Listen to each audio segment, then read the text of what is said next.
लक्षवेध news network, अचूक वेळ अचूक बातमी. त्याच्या जागेवरून एक वाद निर्माण झाला होता. देवस्थान आणि गावकरी असा तो वाद निर्माण झाला होता. त्याच्यामध्ये देवस्थानची भूमिका ही होती की ही जागा देवस्थानची, त्यामुळे देवस्थानच्या जागेत हे पुतळा आणला बसवता थोडा पलीकड जिथं सरकारची जागा आहे, गायरन आहे, ग्रामपंचायत जागा आहे तिथं बसवत आणि म्हणून करता 3 दिवस त्या गावामध्ये संघर्ष होता. परंतु आज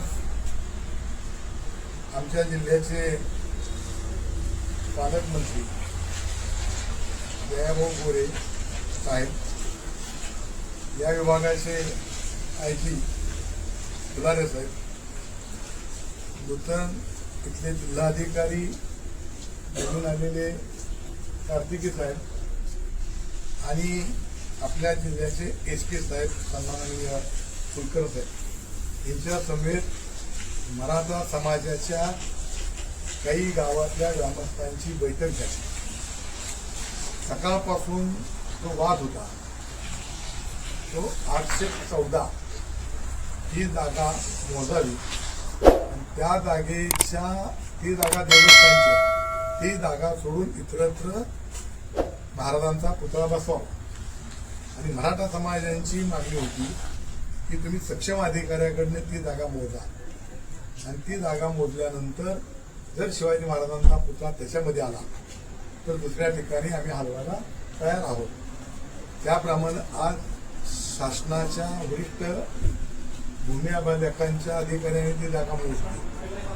त्याच्यामध्ये महाराजांचा पुतळा हा 814 या गटाच्या जवळ येत असल्यामुळं मराठा समाजानं जे शब्द दिला होता त्याप्रमाणे तो पुतळा तिथून बाजूला बसवण्याची संमती बरोबर आहे ना दिलेली आहे.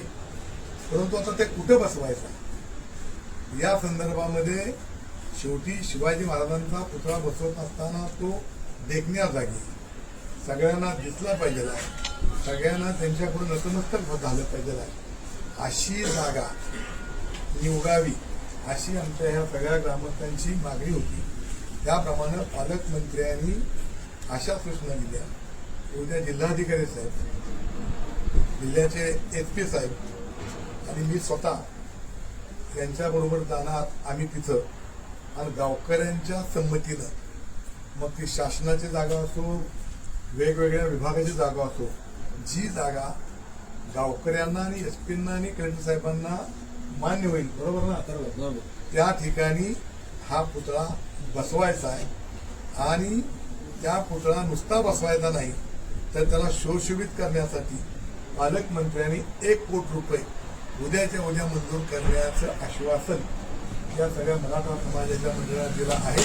त्याबद्दल मी त्यांचं स्वागत करतो आणि मराठा समाजाच्या माझ्या सगळ्या कार्यकर्त्यांचं मी अभिनंदन करतो की तिने ह्यातून मार्ग काढला. त्याबद्दल धन्यवाद.